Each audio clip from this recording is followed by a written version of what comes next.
Welcome back, fantasy fans. This is the NAO show. That's Marky Mark, that's Tank Top Mike, and we got the Orlando Football Club owner, Big A-Bomb in the house. Welcome back, big guy. Welcome. Thanks for having me. I know the last time you were on, you just went through my whole lineup and destroyed everybody in it. I appreciate that. Thank you. I thought we'd have you back so you can destroy somebody else's dreams and hopes. Absolutely. And you traded away most of your guys after that, so I must have been right. All right, on to what we were talking about.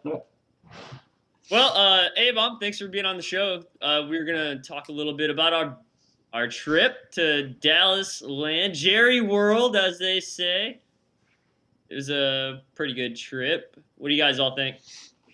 I think we picked the right week to go, considering the last two games Dallas has played. Or the two games around, I guess. 2 games around that. They were playing Atlanta. It was bound to be a good game. Somebody would say a snooze fest, but who am I to say? Yeah. Well, it was a great day to be a Dallas fan, apparently. And I learned that some people in this group are closet Dallas fans. They were cheering for the team the whole game until they fell asleep in the third quarter. But that's a completely different conversation. I'm sure it was, there were only 80,000 people screaming around us. So I'm sure it was just a mistake. But yeah, no, apparently there's 3 Dallas fans on this video today. So that was interesting information for me. When I say I'm going to be a fan, I go all in. I was the reason they beat Atlanta and they have not won since. Just so you know. So we're going. Oh, sorry. You did help a little girl get some autographs, so I will give you props for that. That is true. That was pretty Big Mouth was good. All right, so let me set the scene here. We're walking out of the stadium. We see the door where, obviously players are coming out. Somehow they allow my loud mouth to the front of the line. And there's this little girl right next to me with her dad and her mom and her sister. And I said, you know what? My goal is to get autographs for you. And her and her dad were like, yeah, let's go. Every time somebody came out, I was the loudest person in that line. And I got her 2 autographs. Yeah. Shame we couldn't get Dak or Zeke. And we saw Dak, Zeke, Amari, CD. It's a bunch of them, but the one you got was Odigizua. Odigizua. Say that 3 times fast. Osa Odigizua, and I can't remember the other one you got. It was another defensive player, I think. So we had a couple of cool guys that came up, but that was pretty awesome, man. And then we went on to the I guess it was the victory party at Texas Live. We were wondering, do they have a party regardless, because we went over there and they were spinning records and had the cookers going. And hasn't been spun man, 50 years. He had turntables, man. He had a turntable. He did have turntables. Yeah, he had turntables. Mark would know. Yeah. Oh yeah. He was up there. He was having a good time. He's cutting it up with the locals. Yeah, man. That was a blast, man. We got that cool a lot of fun. 88 picture because, again, Sean wore a Cowboys jersey. So. Yeah, man. I mean, I don't have to ask my fandom. I'm a solid fan. So since you wore the Bryant jersey, we were able to get a picture of 4 88s with Drew Pearson, Michael Irvin, Des Bryant, and I had on CD Lamb. And got that as my screensaver now at work, showing everybody, because that was pretty cool. That was really cool. Yeah, that's real cool. I think it was some of the thing I think about that trip the most was just all the cool people that we met, because we grabbed those guys at random. Hey, come over here, we got to take this picture, and they were all really cool about it, and we met all those Falcons fans at the hotel around the fire pit, and everybody we met, it was just a fun time, Yeah, it was definitely a good time around the fire pit at the hotel. Yeah. Yeah, I was going to say, unlike the football team, the city of Dallas is not mediocre. I was very impressed. Yeah. I had to get in my Dallas Cowboys jab. Sorry. I'm a tried and true Niners fan. So just had to get that in there real quick. Yeah. That day we spent in downtown was pretty cool. We did the JFK tour, and then we hung out at several watering holes there, including Dick's Last Resort, where the trade The 2.0.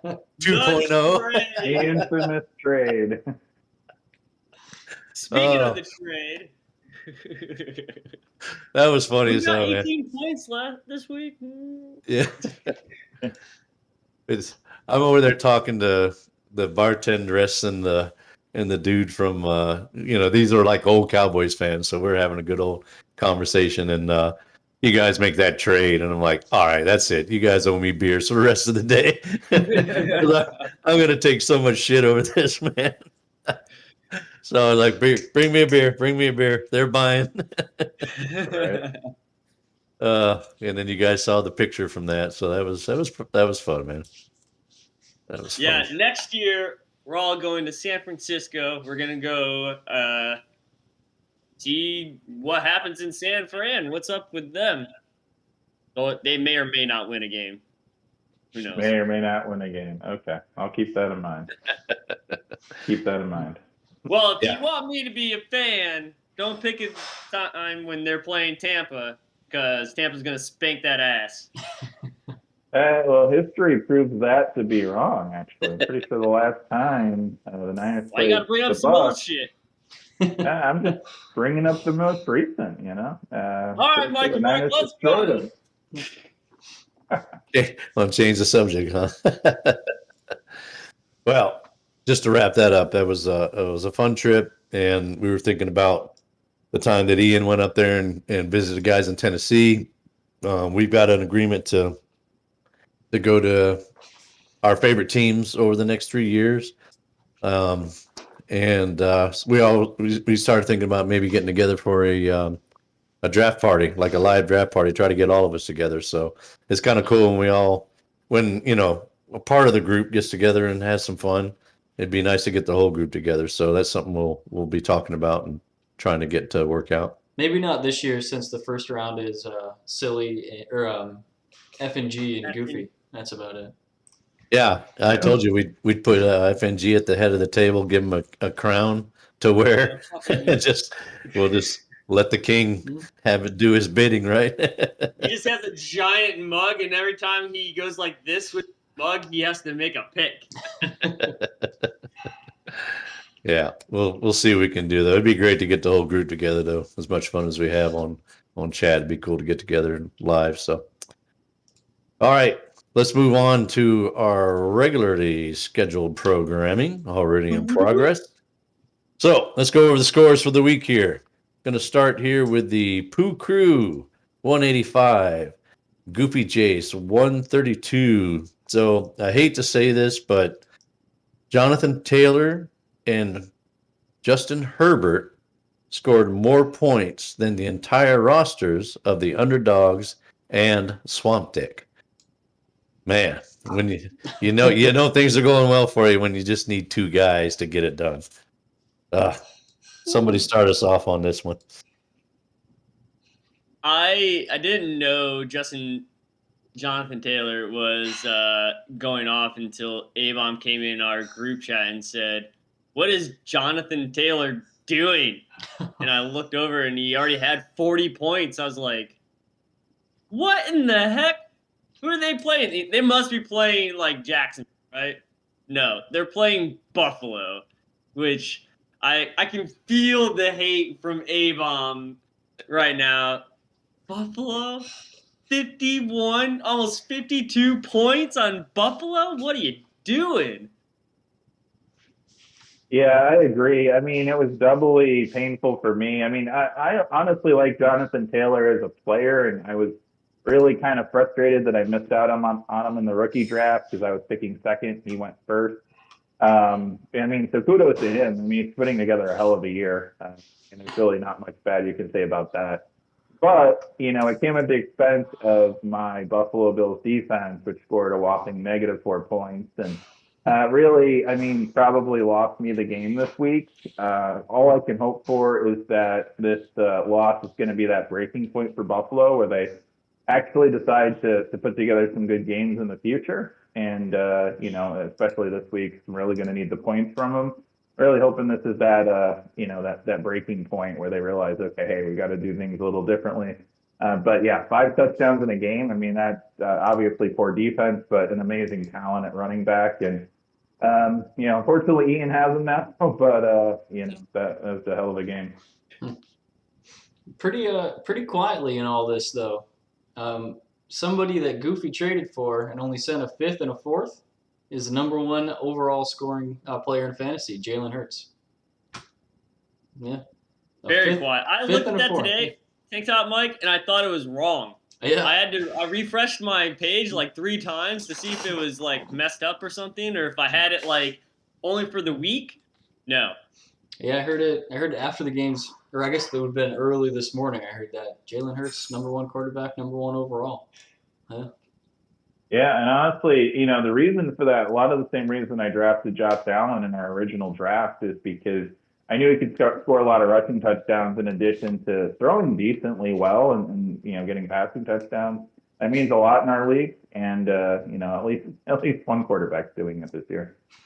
Yeah, a rushing quarterback is worth its weight in gold. That's kind of why I went out and tried to get Justin Fields, hoping that he turns into that, Because if you can rush for 3 touchdowns and throw for 3 touchdowns, there ain't very many other quarterbacks that are going to keep up with that, and that's just positive points per week.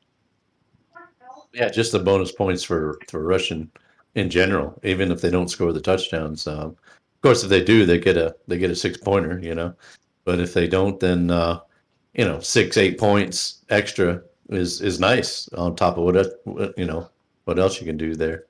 But Buffalo, yeah. I feel bad for Goofy. I mean, he put up a really good score, 132. Yeah. Mm-hmm. Yeah, bad he week bounced to back hit from his lower weeks. Jonathan Taylor. Yeah, ran into Jonathan Taylor. He did ask me to point out specifically that Mike Williams is back. Had a pretty good game, and he asked me.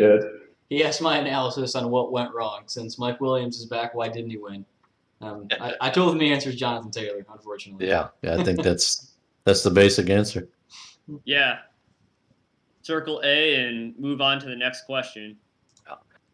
Although Williams, I will say, kind of saved his day with a last-minute touchdown, I think, if I'm not mistaken. He wasn't doing great until he got a long touchdown towards the end of the game, if I'm remembering correctly. But he did, yeah. That fourth quarter of the game was pretty intense, a little bit of back and forth, and yeah.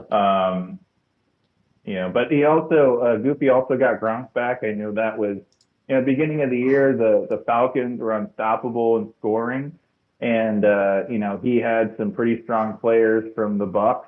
And, a lot of things happened to kind of change that. And really, he racked up some losses because of it. But he's starting to get some of those players back, which is good.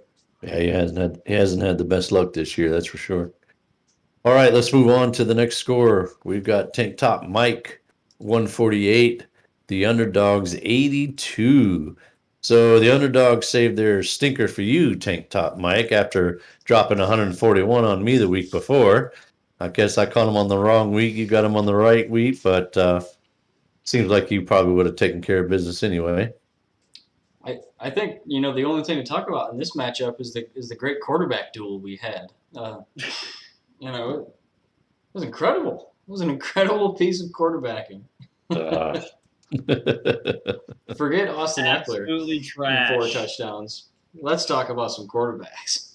Yeah, that didn't work out well in real football or fantasy, did it? I mean, if Mahomes is going to score 7, I want him to go against Dak, who scores 2. So that's fine. I want to ask a question to the group. What is up with A.J. Brown and the Tennessee Titans? Did the correlation of Derrick Henry going down really hurt their passing game that much? It's possible. I mean, when you stack the box against somebody that's going to get the ball 35 times a game, I mean, that's a big part of the reason that, the receivers get one-on-one on the outside or something like that. I mean, I think right now, more than anything, the Titans are probably in a little bit of an identity crisis with that type of stuff. They had one offensive team that's worked well for so long, and now it's completely gone. So I think there's going to be a little bit of a transition figuring out where they should go. They lost to the Texans. I mean, that kind of speaks for itself. They just don't know what their offense should be right now. And, it's just unfortunate. But yeah, Hollywood's a big part of that. Ryan Tannehill looks like the Ryan Tannehill of old. He threw it 52 times, 4 interceptions, and 2 fumbles. That is a bad day. Bad day. Yeah, they've been reeling a little bit. I think the identity crisis comment that was dead on right there. Yeah. And I mean, the play act, you take that play action away, and Tannehill's got to make plays on his own. That everybody's been hurt there, including AJ Brown. He's been playing hurt a lot, I think. So he's trying to stay in there, but he hadn't been 100%. And if he's the only one they got too, the defense can concentrate on him and make him go to other places with it. So they definitely need to figure out something because they've got a really good team. They've been doing all right, but they're getting ready to go into free fall if they don't get it fixed here. Hey, Tank Top Mike, how many points did AK have this week? He scored 148 points. He must have had a pretty good week. Yeah, I'm telling you, I'm excited to get him back. That is for sure. So, golly, the rest of the league doesn't want you to get him back. I don't know. James Conner, though. James Conner's looking pretty good. Who knew, man? Who knew that James Conner was going to be? He's RB1 right now, I think, isn't he? He's up there in the top 12. He is number 8 in PPR. Number 8. Crazy, number 8. But if you went down the list of yardage leaders, you'd have to look way down there to get to his name. It's been touchdowns and Jonathan Taylor passed him this week in touchdowns. Yeah. There's only been 3 games where James Conner has not hit the end zone. Yeah. And some of these, he's hit it multiple times. That's what she said. All right, let's move on to the next one. And we'll go with the Tough Luck Kid. 121, Orlando City Football Club 109. So who knew my newly acquired asset in Elijah Moore was going to have his biggest day? Tough loss for you, Aaron. Trying to hold on to a playoff spot right now. Why don't you start us off on that one, Aaron? Yeah. So, I mean, that Elijah Moore trade, was huge. I was really looking forward to this game because I knew Elijah Mitchell was kind of banged up, and starting Mac Jones in that scenario where he just didn't score a lot of points because they didn't need to, not because he couldn't. Yeah. And then having the Bills implode, I should say, and seeing Elijah Moore go off in that game with whoever his quarterback was this week. Really would have liked to get this one. That definitely has playoff implications. So, I mean, it was a good game. Obviously setting your lineup every week is important, and some different lineup changes could have won it for me, but that's the name of the game. I think the big story on this one is trade timing. Mark with the trade right before game time, and Aaron with the trade slightly too late. Because if Mike Evans were in your lineup, you win that game. So. Yeah, absolutely. Dang. Yeah, I was looking last night. I was like, wait a minute, did he not start? I thought he was done. Did he not start him? I had one little moment of panic where I was like, oh, I might lose this one. Yeah, I didn't know he was on the market. And shame on me for not doing my due diligence ahead of time. But that would have been a big one to have. But going into this week, my Tyreek Hill's on a bye week, and I needed to fill that void. So thankfully. This is going to help with that this week. I mean, he may not have been on the market if they'd have done better on Sunday, but I think they saw the score they had, and they were just like they make like 3 trades yesterday, I think. So I think they kind of told the story is like, okay, we know where our future lies. So they started burning it down a little bit. It seems like. I could be wrong, but I think they definitely lit a fire to it at least. Yeah, that's the idea I got. So, I mean, we're going to talk about 6 trades here in a while, and they're involved in 4 of them. So, yeah. All right. Well, yeah. That trade had nothing to do. Really had nothing to do with Elijah Moore, and I really didn't think.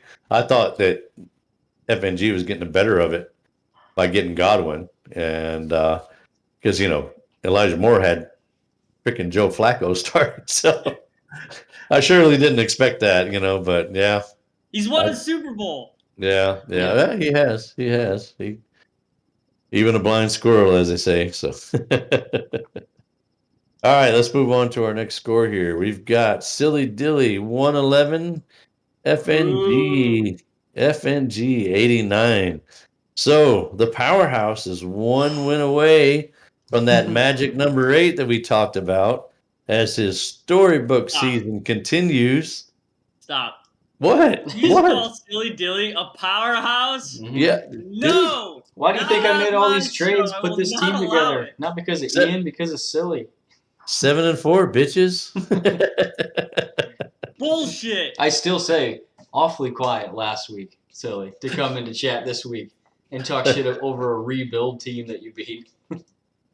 Good job. You won against the very last team in the league that literally has almost 2/3 of the first round next year because that is what he's going to build his team on. I was going to offer some analysis on this game, but I fell asleep in the third quarter, so I don't know what happened. Oh, there we go. Wow.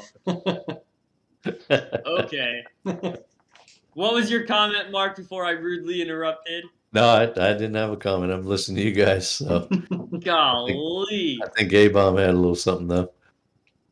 Oh, no. I mean, it was, he won with 111 points. I mean, it looks like it would be a little bit more of a game until the end there. So, I mean, the record kind of speaks for itself. I mean, granted, did he win some games that, pretty low scoring? Yeah. But I mean, he's definitely in that playoff mix. He really probably only needs 1 win to kind of lock it in. So, Woo! You might want to calm down that fire right there. 1 more win. This guy I'm just got saying. his last win of the season. You guys called This him. guy's going to win again this year? Are you He serious? does have, I will say this, he does have probably the hardest strength of schedule after the last 3 weeks. Good for him. He doesn't need much. I mean, that's what happens when you win in the beginning of the year, and must be that great SillyDilly defense because he's won some games below 100 points, and this world served him well. I think if we don't mention this one more thing for Silly, that we'll get yelled at even more in chat. So I'll bring it up. Let's hear it. He got in the weekly report. He got best manager. He could have scored. He only scored 111, and it's pretty low. He could have scored 117 points if he set the perfect lineup.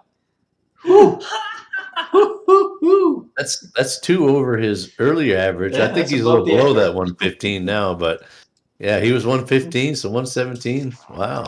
Man, killing it. Tank Top Mike, tell us what FNG could have gotten if he put the best lineup in there. That's a very good question. 131 points. Golly! Yeah, the frustrating thing about that is the Patriots defense on the bench. Yeah. I saw that. When I saw the Patriots doing what they were doing, the first thing I did was look to see who started them, and nope, that was the bench play. But yeah, I saw that. I was like, all right, good for FNG. He's got the Patriots, and then he makes a comment about not starting him. I'm like, are you freaking kidding me? And no one thought Valdez-Scantling was going to put up 20 points this week. He's only put over 10 one other week. Yeah. He does like 3 games a year like that. So that was his one in 6 or 7, I was rooting for FNG a lot last week, but oh yeah. Well, we talked about it earlier. If FNG had won, I don't think we would have heard from SillyDilly the rest of the year. He would have come back at draft time, and that would be the first we hear from him. He just made his picks and went home. He just, yeah. Yeah, he jumped back in the chat, though, a little bit, so he got a little cocky, but like you say, Aaron, he's got a tough schedule ahead, so he's got to get one more. Sean and Mike, you guys called it 8 wins, right? You said 8 wins is going to get in, so he's only one away from that. He's got three more to do it, so we'll see what happens. All right, let's move on to our last score, and that would be the Fresh Prince of El Air on the bench. On the bench. Fresh Prince of El Air, 139. Swamp Dick, 80. So, Sean, you didn't have to start Clyde. Or you didn't, I'm sorry, you didn't start Clyde, but you didn't need him to take down Humpty this week.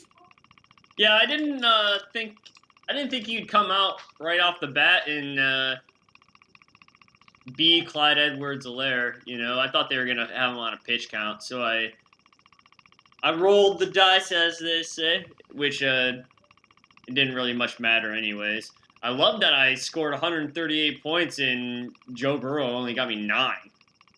That just means the rest of my team did so well. Well, you didn't need Joe so much as, yeah, you didn't need Burrow so much. You needed Mixon. So Mixon got it done on the ground. You know. Yes, he did. Yes, he did. 123 yards and 2 touchdowns. And Justin Jefferson continues to put up huge numbers. And I must say, your defense actually outscored mine by 16 points, and they only scored 12. So, that tells you how my week went with defense. But no, overall, I mean, he had some great numbers put up. Waddle had a good game. Ayuk finally had a good game. I knew it would happen eventually. Especially after you traded him, right? well, I knew that would happen. Yeah, you knew it would come after you traded him. Yeah. And Humpty, just like the Titans, I mean, it's this little bit of identity crisis right now because Derrick Henry is injured, and that's such a big piece of the puzzle. So it's I think he transitional lost, time for him right now. He lost Hollywood Brown right before the game. They kind of a late scratch there with Hollywood Brown too. Yep. I have to give Ricky a little bit of credit here. We were picking on him for needing to start Cam Newton, and Cam Newton scored over a fourth of his points. So yeah, Cam Newton had a good day. Yeah. He had a good day, and I'm not excited about Tampa having to go to Carolina twice before the playoffs if Cam Newton is in there, because Cam Newton has this really good habit of beating our ass regardless of where we're at. So I'm not excited about it. I watched the game. He could have had a better game. He missed a couple of reads where had a couple of guys that were open. Then he went to the wrong guy, maybe knocking the rust off still a little bit. But could have had even a better game, I think, and possibly had won that thing. So we'll see if he can build on that and get back to old Cam or not. Yeah, Washington's good defense, and to put up 21 points against them it's saying something. It's saying something. Well, yeah, but I mean, and if you look at it this way, to put up 21 points in an offense he literally joined 2 weeks ago, he had an offseason with a completely other team, looking at a completely different playbook, and then he's been off for how many weeks? At this point, because he got cut right before the season. So to come in and guns blazing in the first couple of weeks, scoring touchdowns, and that's really impressive. He seems more excited than I've seen him in a while. He certainly didn't seem like he was having a lot of fun in New England, and who knows? I mean, maybe this offense and Cam Newton can do some cool things together. Yeah. That says a lot about not to pat the back of a former LSU coach, but Joe Brady really put together a game plan for Cam Newton and knew exactly what he could do and what he couldn't do and how to perform. I think that just puts another feather in that guy's cap. If nothing else, he brings a little energy, because I think with Darnold, they were starting to get discouraged there. And you saw even Robbie Anderson played a little bit better in this game. And he's got some weapons there, but I think those guys are getting a little discouraged with Darnold, and now they got a little bit more energy, so they might be able to make a little run here. So, all right. Well, that was our last score, and that 80 was the lowest score of the week, which brings us to the Mr. Miyagi ass waxing of the week, which goes to our friend Swamp Dick. So he was gracious enough to give me a little statement here, a little acceptance speech for his first Miyagi. I think this is his first, right? I think he's gotten it before. He said some. I don't think he's gotten it before. This is his first one. So he says, "I lost Henry. Give me a frickin' break already." Pretty much sums up his season. Enough said, my friend. Started off on a tear. He lost Henry, and now it's kind of downhill from here. So, all right. Titans fan, I think he feels that doubly as Oh well. yeah, it's true. It's a double whammy for him, man. Yep. Well, let's move on to trades. We got 6 trades to talk about. So, let's work on through these things, guys. We had a little flurry. I started it off on game day, and I thought that might be it. But yesterday we kind of had a little flurry. So let's talk about them. First one was between me and FNG. So the Tough Luck Kid gets Elijah Moore and a 2022 first rounder, which was my first rounder. FNG gets Chris Godwin and a 2023 first rounder, which was my first rounder. I'll start us off real quick saying that I know this probably looks like a weird trade, but I kind of I was going after my first rounder. That was the prize. I'm down there in the bottom 4. I wanted to get my first rounder back so I have something to play for. And so I went after going with Godwin from the start, and I was going for a first, a second, and Ramondre Stevenson. And FNG's comment was like, I like Chris Godwin, but I also like all my first rounders. So being the pick whore that he is, he didn't want to give up a first and a second. So I was like, well, how about I'll give you, the next year's first. You give me this year's first, and we'll swap these players here. And that's what got it done. It's kind of funny. I was going a different way about it. So it's kind of weird to swap first rounders and players, but that's how it came about. What do you guys think about that one? Looking at this, first off, I had mixed emotions about it, but after the game last night and the whole scenario with AB not being even on the field right now, Chris Godwin is a darn good piece to have, right? Especially when you're trying to build something. He's 25. He's going to be 26 next year. He'll hit that his prime right when he needs him to. I think it was a genius move on both parts. You get your first round back, give you something to fight for if you make it into the bottom 4, and he gets a guy that he can definitely start rebuilding on. I like it for both of you. Yeah, I'll kind of agree. Sorry if I cut you off there, Mike, but no, I kind of agree. I was a little surprised by the trade because I didn't think Moore was on the list of considerations to be traded. Coming out of college, he actually, there's a lot of stand for around, his potential in the NFL, and obviously didn't work out so well this year, at least at the beginning. But you look at his career potential, and I mean that's a gold mine of opportunity there. So, I think I understand kind of the logic behind it. I think in the end it's a fair trade. But yeah, no, I think getting more. That was one of the guys. If I could, I'd love to have him. But that's a good guy to have in your squad there, Mark. Yeah, I'm gonna kind of agree. The only thing I'm gonna say is I think that F&G could have pressed you a little bit more. Could have squeezed a little bit more out of you to get that top 4 or what's looking like a top 4 pick. Because now with the way things are going, he could have had 3 of the top 4 picks, and now he only has 2. So yeah, he keeps the number of first-round picks the same between the next 2 years. But yeah, I was a little surprised. I think he could have squeezed a little more out of that one. All I can think is that he was looking at Elijah Moore with the Jets and them still trying to find their way. And he did like Godwin. I knew that would be a good piece to put out there. That's a good carrot to dangle, because he is young. He might be on a new team next year. Could be a number 1 for a new team.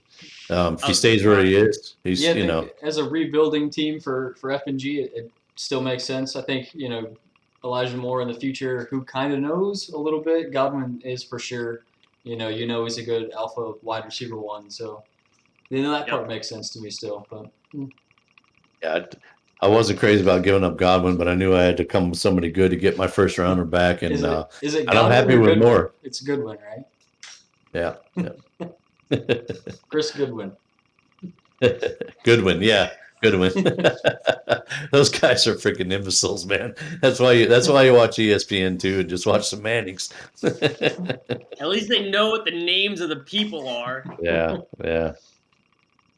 All right, let's move on to our second trade, which is the Underdogs and our buddy Aaron here. So the Underdogs get a 2022 second rounder, which was McJammers originally, a 2023 first rounder from Aaron, and a 2024 first rounder from Aaron. In return, Orlando City Football Club gets Mike Evans. A-Bomb, start us off on your trade, man.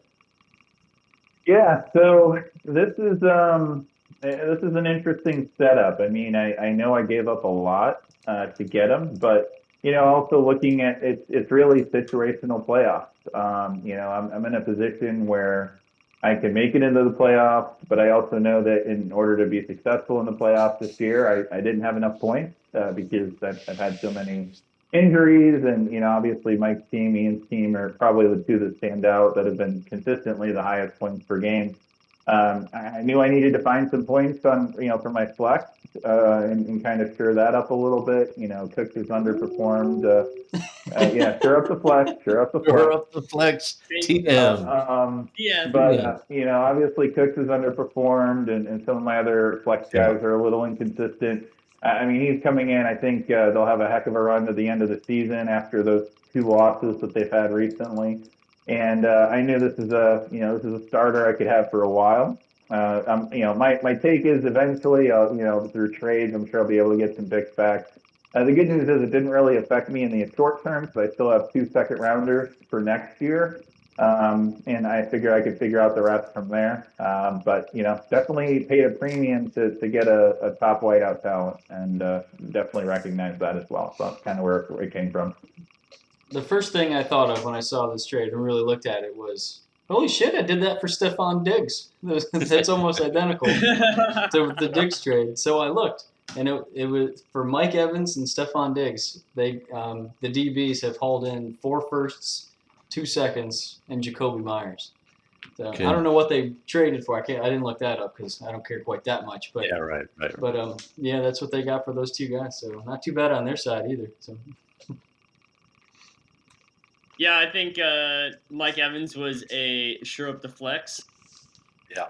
And you're trying to win. I get it. You're trying to win. You're about 3 weeks too late if you ask Tank Top Mike. He's been trying to win since week 2. So he's been getting all the guys with all the picks. But, hey, I get it. We'll see what happens. Yeah, the headline I wrote for this one was A-Bomb takes out a second mortgage on his roster to win now. So 100% accurate. Yep. Yeah, because I was like, holy crap! I was like, oh wow, that's an overpay. But I looked at it and like, okay, I get it though. I get it. He had to do something, and the loss this week, and I definitely did what you had to do. I think, and right here at the deadline. So I think overall it's a good move because you still got a chance. Good move for them because they're probably down there in the bottom again, unfortunately. So I get why you did it, man. I get why you did it. All right, let's move on to our third trade, which was between FNG and the Fresh Prince of El Air on the bench. So we got FNG receiving Amari Cooper in exchange for Quintez Cephas and a 2022 second rounder, which was Goofy's second rounder. This is your trade, Sean. You want to start us off? Yeah, so I kind of broke out even with this trade because I didn't spend much to get Amari Cooper from Humpty when he came into the league. And with Goofy being how he is, he might break down into the bottom four, and this might be a top 14 pick. So it was kind of a break even, hope for the best type thing, and then I got Cephas as a throw-in guy. Were you just trying to dump Amari? It kind of seems like that's the move here. Like you just wanted to get out from under him. So Amari is a fickle person. With Lamb coming to, CeeDee Lamb is definitely the wide receiver 1 in Dallas, and Amari is kind of a hit and miss type person. I felt like if I held him any longer, his value was going to go down more and more as Lamb went up and up. So, and right now with the acquisition of Ayuk, I didn't really need him, so I moved him and got the pick. I get it. Well, I'll say, when I looked at that, I felt like I overpaid a little bit on my trade, but then after seeing Cooper go for a second, I really felt like I paid on my trade. But no, I think it was a good move for both sides. If I probably would have been in the list mix on him a little bit more if I knew I could get him with a second and a player, but there's a lot of upside there because if CD goes down or who knows where Cooper will be next year. I mean, he's still a proven receiver, still has some legs left. So I mean, it's a great player. It's just right now there's so many options in Dallas that sometimes a good talent like Coop kind of gets lost in the mix. But when he's out of the lineup, you see how it impacts the overall offense because when you have so many weapons. You get a lot of single coverage, and it makes it a lot easier to move the ball down the field. So he's out. They obviously didn't have as great of an experience this past week, but I think I think mission accomplished. You want to build for the future, and that was a good trade for both of them, I think. Yeah, I look at it, and so FNG gets Godwin and Cooper, which is a good 1 and 2 to put in there every week. He's still got 4 first rounders in 2022. He's got 3 in 2023. So to come away with those 2 guys and still have all those first round picks, that's not bad. I mean, he's got 2 solid guys to put in there every week. Now he drafts, and we'll see how he drafts and who he puts with him. So I love what he did there. I kind of felt like, Sean, that you just wanted to get something out of him. Yeah, you were ready to move on from him, and so you're right. If Goofy keeps trending down, that might be a good high pick there. So, and FNG was the best person to send him to because I'm about to play him, and Amari's not going to hurt me because Amari's on COVID list. So yeah, he can't play. He can't because of the Thursday game. He couldn't get back in there soon enough. So. All right, let's move on to our 4th trade, which is the underdogs in the Pooh Crew. So we thought Pooh Crew might get shut out of the thing, but Evan is such a damn trade whore. And I'm saying Evan, I don't think Brandon was the one there itching to trade with Ian, so I could be wrong. But anyway, the underdogs receive Darnell Mooney, a 2022 second, which is from FNG, a 2024 first, which was Steele's pick. The Pooh Crew receives David Montgomery and a 2023 4th rounder, which was Humpty's. Mike, you were a little quiet the last segment. Why don't you start us off on this one? I'm just going to completely ignore Darnell Mooney. He and I are fighting this week. I have no reason to talk about him. I see the draw that the underdogs are doing. Monty is a little bit unsure about what's going to happen in the next few years. And they haul in, some higher picks again. It's not until 2024, which I'm not totally in love with for them to get back. It's a little out there, but it's a high pick. Ian just wants his playoff darling back from last year, I think. Everyone knows Monty was a big reason that Ian won last year. He had a huge playoff push. Yeah. Maybe he wanted him back. I don't know. I'm not the biggest fan of Monty. I think he's a little bit of a jag, but obviously he's got some value. He scores some points, so I think that's exactly why that other guy went after him, is because he got lucky last year with him, and he's hoping for repeat. And I hope Montgomery just goes down in a pile of flames for him. Yeah, and I'll say this: I looked at it on the surface, and I'm like, I know Montgomery's potential, obviously, but this year's been a bumpy road for him. It's kind of a bumpy offense right now, and then of course this week I saw that they're talking about firing the head coach, and it seems to get the offense riled up and moving forward a little bit. I think they have a Thursday game this week. And of course, traded for him just in time to throw him in the lineup against me this week. So I'm really looking forward to him not having a good game, hopefully. But no, I mean, overall, I mean, anytime you can get a running back that's able to score points, as long as he can stay healthy, it's those are crucial. So definitely understand why Ian made the trade, and just wish he didn't. Yeah, I will say that I was surprised to see Montgomery get all that volume again, because Herbert had done pretty well. I thought they might split some time, but Montgomery got back in there and just took all the volume again. He's just right back to where he was. So I imagine Ian saw that too and thought it was somebody worthwhile going after. So yeah, we'll have to see how that all works out. It is kind of a mess there in Chicago. Got Darnell Mooney on the other side. He's good. He'll probably be their one. We'll just have to see what that means moving forward, and new coaching staff, what quarterback, is Fields going to make that jump up? There's a lot of unanswered questions in Chicago right now, but that second and first rounder takes the sting out of it for the underdogs, I'm sure. So we'll see what happens with the Pooh Cruz darling Monty going down the stretch here. All right, move on to our next trade, number 5 out of 6. We're getting down to the end of the list here. We got the underdogs getting Kenny Galladay, the Fresh Prince of Bel-Air, getting a 2022 third rounder, which was Aaron's pick originally. So, Sean, you want to start us again? Your trade again here. Yeah, I think you misspoke and you forgot that Kenny Broken Galladay was traded to the underdogs, and I'm pretty sure that 2022 third round pick will do more for my team than Kenny Galladay did. I'm gonna, I think the underdogs win this one pretty handily, unfortunately.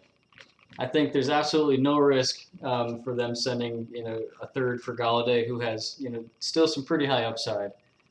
They just fired Jason Garrett because that offense is pretty inept, and they know that Kenny Galladay is the man there. So I think this one the underdogs win pretty easy. If I had known, I would have come after him for that too. I was thinking the same thing. I was like, dude, I would have given you a third rounder. Of course, I didn't have a third rounder, but I would have given you something for him. I'd have given you the third, and the guy was going to drop. You're going to give him away. What do you think, Aaron? Well, and that's the thing is, obviously, there's a lot going on trying to figure out what the Giants are. The coaching staff, and you have to look at it. Is it the coaching staff or is it the player? In this case, I really think it's the offense and the coaching staff. And, Garrett being fired today was probably step one of hopefully some more transformation with that team. But, Galladay, obviously, he's been a fantasy star in the past. He's had good games. Just right now, he's just not in a great. He probably took the free agent money over the best offensive situation. We see that happening a lot. Who knows how long that'll last, or if he ends up somewhere else in the future. But yeah, I agree. That's for a third round pick, worth the risk to see what happens in the next couple of years for him. Yeah. You guys got talent. Been dealing with some injuries, but if he can keep on the field and they get things fixed there, he could be a good one. What I did like for Sean here, though, is that he made 2 trades this week. He went from having a one solitary 5th round pick in 2022. Now he's got He's got a second and a third to go along with that fifth. So his 2022 draft is looking better. He can share a little bit of time with FNG in the draft. So I kind of like that you got some draft capital back out of things. And you like I said, you moved on from a couple of guys. You had picked up other receivers, and you kind of got your young receiver core now, and a few picks to go along with it. So I like what you did overall there. That was some good moves, some good dynasty fantasy there. I like that. All right, let's move on to our last trade, and that was the underdogs and the tough luck kids. So this was right before kickoff yesterday. I went kickoff Sunday and kickoff Monday with my trades, man. So we got underdogs receiving Miles Sanders and Rondale Moore. And Tough Luck Kid, which is me, receives Tony Pollard and a 2022 second, which is FNG's second rounder. I'm going to let you guys start this one off, and I'll wrap it up. This is one that when I saw the players traded and where they ended up, I thought that all makes a ton of sense. This was Pollard behind Zeke, obviously, and I know you're pretty much over owning Miles Sanders. Rondale Moore had negative air yards last week. Let him go to a team like the underdogs. I think this is it. This is a classic both sides win trade, I think. I just want to say that I told you so. Arizona cannot develop a wide receiver to save their lives. That's why they went out and got Hopkins, because he was already developed. Yeah, that's all I got to say about that trade. I like Tony Pollard also. Oh yeah, they got Hopkins because the Texans gave him away for a toothpick. But Yes, that's a different debate.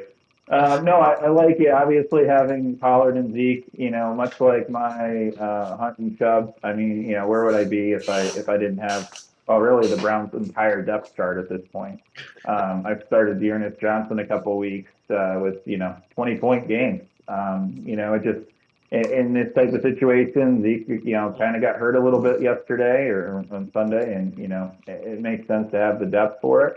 I can understand Miles Sanders is a frustrating running back. I think anybody that has a running back in that offense is frustrated because Jalen Hurts gets all the touchdowns, rushing touchdowns, just like the kind of the Bills offense. So, but I do like Moore as a long-term prospect. I think he's very talented. And so I can see why kind of investing in the future with him would make sense. So yeah, I think it's a good trade for both. Yeah, I still like Moore a lot. I told Evan yesterday that I think Moore didn't play for a while, and I think he's still getting used to the speed of the pro game, and I feel like Arizona doesn't use him to their advantage enough. I think they need to disguise things.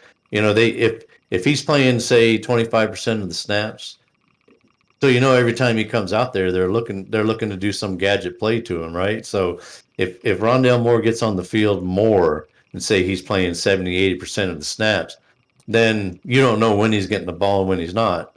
And I think I think they could do a lot better disguising things to get the balls in the hands rather than just like throw it to him 5 yards behind the line and expect him to go make a play. So, what do you have? 11 receptions for 51 yards. So good PPR day, but it's not getting things done for a lot of different leagues.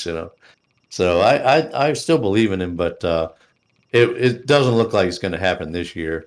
So for me, yeah, having Pollard go behind Zeke to keep playing forward this year, that was a big thing for me. Moving forward, got my handcuff.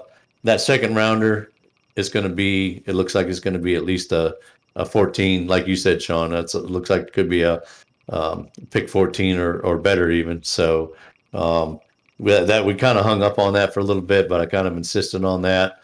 And then I scared Evan saying, hey, I think the deadline's a kickoff. He's like, oh, shit. Okay, that's fair. Let's do it, Then later he's like, oh, man, I should have haggled with him more, But, yeah, we got it done. It was a fair trade. They got two really good upside guys that have underperformed. If they get up to their potential, it's going to be really good for them. I got my handcuff, and a second rounder, a little more draft capital. So good trade for both of us. That was a nice one to finish up the day, I think. So finish up the season until we get in the off season here. So Last trade of the 21 season. that's right. That's right. That's right. Right. Okay, well, let's move on to next week's matchups. This is pretty interesting because we're going to talk a little bit about standings too here as we go forward. So we'll start off with the marquee mark matchup of the week, which includes our buddy Aaron with Orlando City Football Club versus the Pooh Crew. So this is a big one for Aaron. He's trying to keep his playoff hopes alive against Ian, who's been rolling with Jonathan Taylor here lately. Aaron, you want to start us off? Yeah, so a couple interesting scenarios in this game. The good thing about Jonathan Taylor going off last week for 5 touchdowns is that I think they're who are they playing? They're playing Tampa Bay. So they're playing a defensive line that really can stop the run, and they're going to spend their entire week doing everything in their power to avoid Jonathan Taylor scoring 5 touchdowns on them. So that's one thing, that I'm looking forward to. I'm really hoping last week's Buffalo, on the other side, Buffalo, I really hope that was a reckoning moment for them, and they're going to come out strong against the Saints this week. It's one of those games where, at any given moment, Ian can put up 160, 170, 180 points, but when my team's healthy, I've shown that I can do that as well. I just need to have one of those weeks, and hopefully Mike Evans being in the mix will be the missing piece to that and kind of give me some more flex points. This one has big implications for me, not so much for Ian. I think he's in a pretty comfortable spot. But I need to win 2 of the last 3 to really be in a good spot for the playoffs. And, if I can get this is one I probably didn't expect, but one I'm definitely trying to get. We both have some Chiefs that are on bye. I have Hill out. He has Kelsey out, but he has Darren Waller sitting there as well. So lucky him. But it's going to be an interesting game. I'm hoping it's high scoring and competitive, and obviously I hope I win. But I know he's got a tough team to overcome for sure. Yeah. I think with you needing 2 wins to make that magical 8, this is going to be a tall order. Looking down your schedule, you got FNG, which should probably be a win with your team, and then you got Mark, who can be the upset guy. If you were to luckily get a win this week, that would definitely be very beneficial to you. Yeah, I got nothing. Nailed I was waiting on you. I thought you had something. And I'll just say a couple of quick follow-ups. I mean, Kareem Hunt probably coming back either this week or next week. I'll be pretty close to full strength, so this will be a good bellwether game for me to kind of see where I stack up against the playoff team. So hoping my team can ball out for him. Yeah, you may need that record-setting NAO record-setting week again with that 210. Yeah, so we're pulling for you, man. We're pulling for you. All right, let's move on to our next matchup. So we got Tank Top Mike versus SillyDilly. These are the other 2 playoff teams. If the season ended last week, which Dylan was actually praying for. So does Mike stay on top, or do Dylan's 109 points per game finally send him packing? This is your Mike get the win, baby. Yeah, I mean, I joke around a lot, but the Silly's defense has been a real thing this season. So I'm not gonna look past Silly to the other weeks for sure. The only thing going in my favor, standing wise, is 9 wins already. So I don't think that there's a scenario I can fall out. But Silly's managed to win some games that he certainly should not have. I don't have Patrick Mahomes this week. For once, I actually have to look at other quarterbacks, who they actually are. I don't know who even plays quarterback in this league anymore, so I have to figure that out a little bit. But I'm not going to say that I'm looking over Silly, but I feel pretty good about staying in the playoffs. Although Silly does have a gauntlet to end the season, so Silly's going to have to steal one to stay alive. So.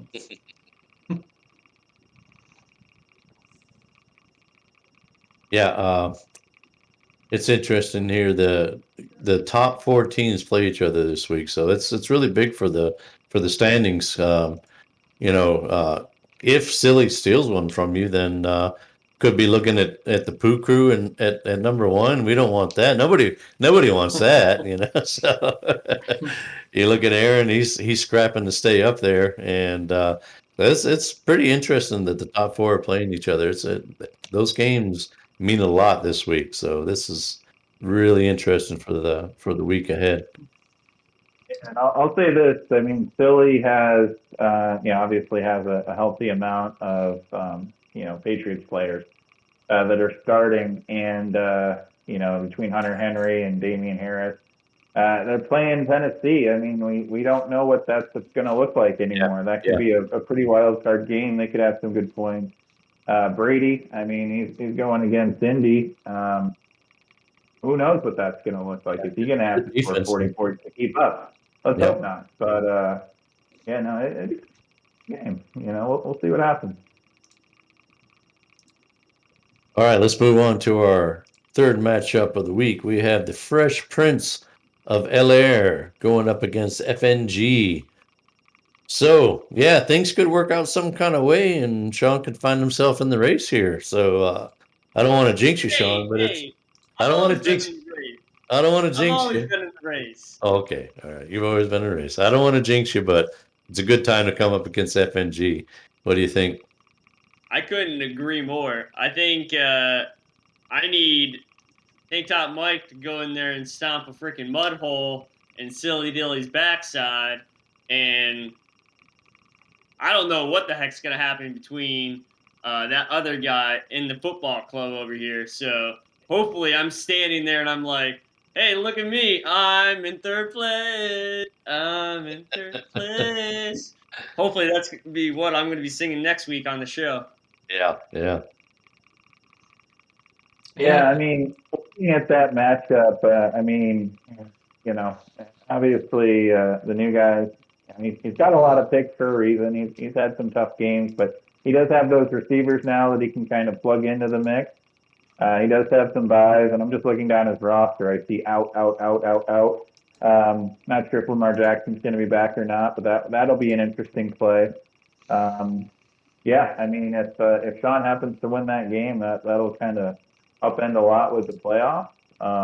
We'll definitely see what happens there. Yeah, I hope you get this one for sure, because for you to get in the playoffs, you're gonna have to beat me or Mark. So just remember that when you're talking about playoffs, you have to beat one of us to do it. Playoffs. Yeah, there you go, man. Win the game over here. Come on. You're right. This is the one he's got to win. He needs this one. I need this one. And you got to steal one of the last ones, because we're coming for you, boy. Well, should be interesting. So yeah, you get this one, and you're right there in the playoff hunt. Because it just seems like something's going to happen up there in the top 4 that might work out for you if you can win this one. All right, let's move on to the fourth matchup of next week here. We got the underdogs versus Goofy J. So this could be Goofy's last stand.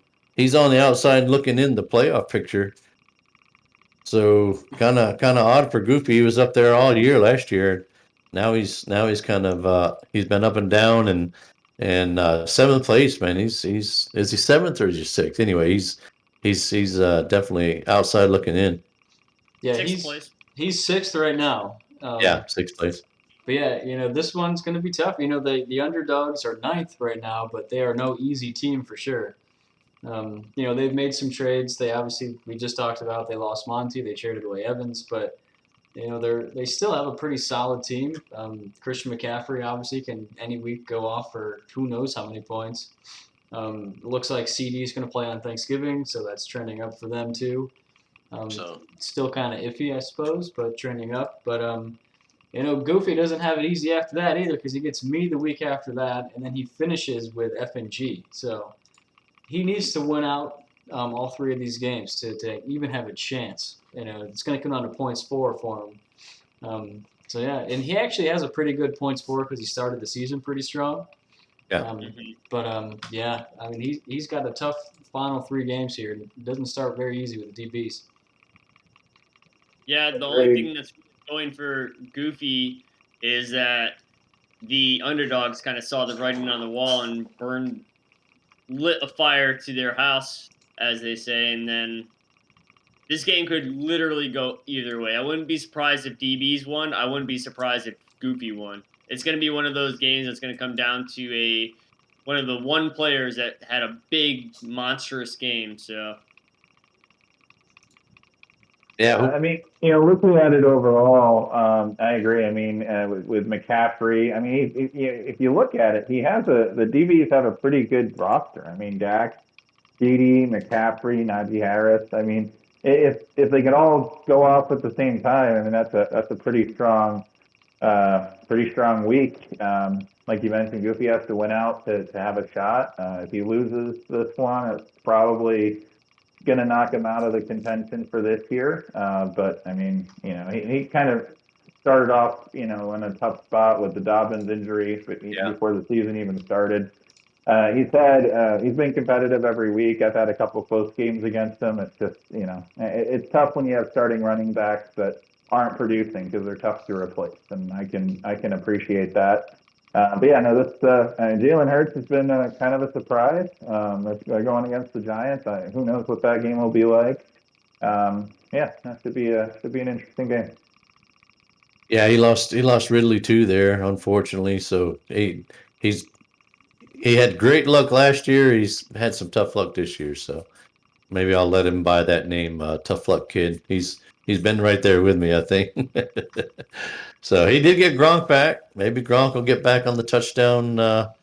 He'll start putting up some touchdowns to go along with the yards, and maybe he can do this one. Underdogs have been like that every other week. So they had a down week last week, so I'd be scared of them this week. Seems like this would be the week they come back and do it. Well, let's move on to our last matchup of the week. Down here at the bottom, we've got the Tough Luck Kid versus Swamp Dick. So this could be the week I finally crawl out of the Cellar Dwellers Club. And I fully expect to, since I got my first round pick back. I figure, I get it so that if I'm in the bottom 4, I can play for the first overall pick. So, keeping with the Tough Luck Kid theme, I fully expect that I'll end up in 5th or 6th place now. So, I think this is the week that I crawl out of the cellar. I couldn't agree with you more. I think when you acquired that first round pick, you changed your trajectory of the league, and I think you're just gonna. Should have done it 2 weeks ago. Yeah, exactly. You should have done it 2 weeks ago. I think you're gonna get the win. Fontic is riddled with big hurts. I think when Derrick Henry went down, that's like losing 2 players, to be honest with you. So Absolutely. Yeah, I think looking at it from the standings point, there is a scenario where you Mark can win out with 7 wins, and actually that would get you into the playoffs. It would be like one of those huge like ESPN lists where it's like this needs to happen and this and all this. Yeah, right. But it's there. However, you traded for your own first round pick, so we all know how we feel about maybe you making the playoffs. But it is there. It is there. Yeah. But then also talk about playing the rest of the show. You have to play everybody here this week for the rest of the season. So that's right. Sure do. That's true. No, I mean, and that's the interesting thing is the points. If you have a stretch of good wins, the points will keep you in it because you're in the top 4 in scoring. It's just unfortunately some points against have really kind of penalized them, more than they should. But Jamar Chase, has a good divisional matchup this week. I mean, he could have a great week. Kittle's been doing pretty well lately. Elijah Moore obviously is starting to have some good games. So but no, I think you're in a good spot to probably move on in this one. Well, that is our show this week. Next week, find out that SillyDilly did lose again, and he's going to be out of the playoffs. And just so you guys remember, Ian, you suck.